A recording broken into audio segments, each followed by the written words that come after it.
Happy Monday, everybody. Hope all had a good weekend and a promising start to this week. In this video, which is the first in my final week countdown of February, what are we now? Video number 16. Had to think about that. It's been a long Monday. Video 16, I want to talk about nurturing.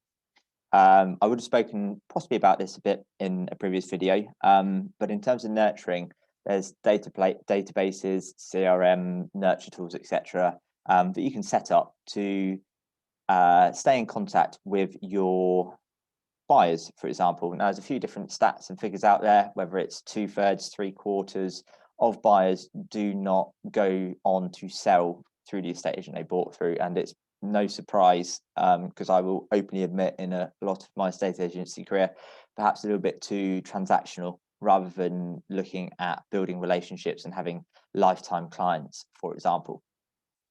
So it's all well and good when someone buys a house for you, you can then, give them a call day after completion, a week after, a month after, a year after, and then continue it on. What about the people who you've sold their house for, who buy through another local estate agent? Are you over-serving where they're perhaps underserving their client? Now, what do I mean by that? So 9 times out of 10, if your local, what should I say, your vendors are going to buy through local competition, let's say, is the competition looking after them? Are they nurturing them so that when they go to sell in 3, 5, 10, 20 years time, that they're going to go back to that agent? Or are they going to come back to you and pay that exceptional fee, which is more than average, because they've experienced the service, the processes, the outcome that you can deliver?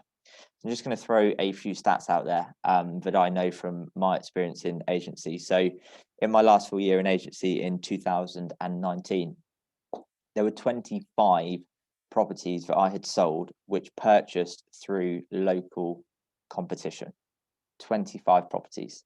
Now, my average fee in 2019 was around 53% higher for clients who had used me in the past than it was for my normal average fee. So what I took away from that was, one, I just need to get better at fees, don't we all?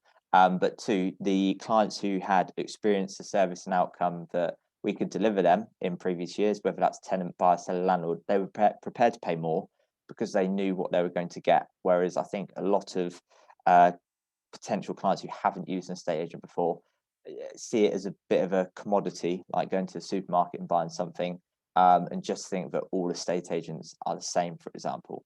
I think there's a great sort of quote out there that you get 2 estate agents marketing the same property, they'll get 2 different prices because they've got 2 different, marketing strategies. They've got 2 different skill sets in terms of negotiation, for example.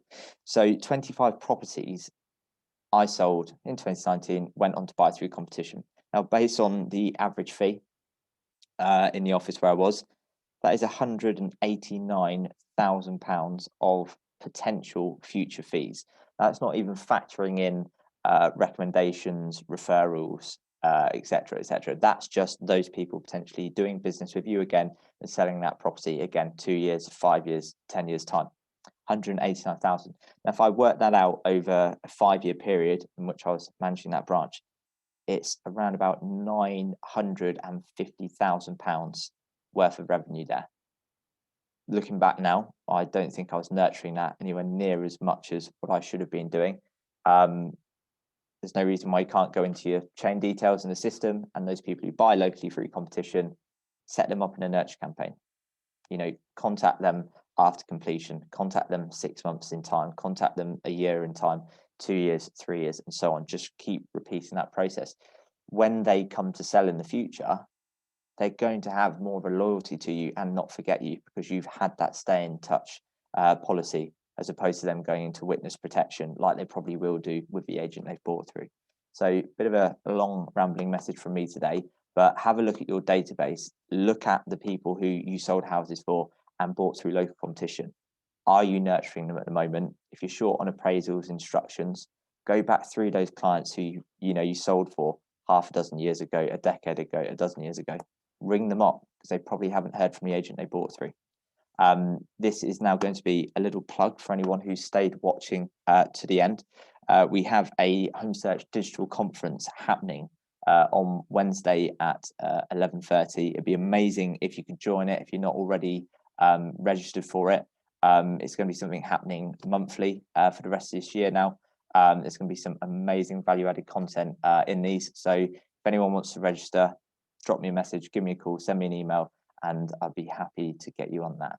Have a great Monday evening, and I'll be back for tomorrow's video, Tuesday. So stay tuned and watch out for it. Peace out, everyone.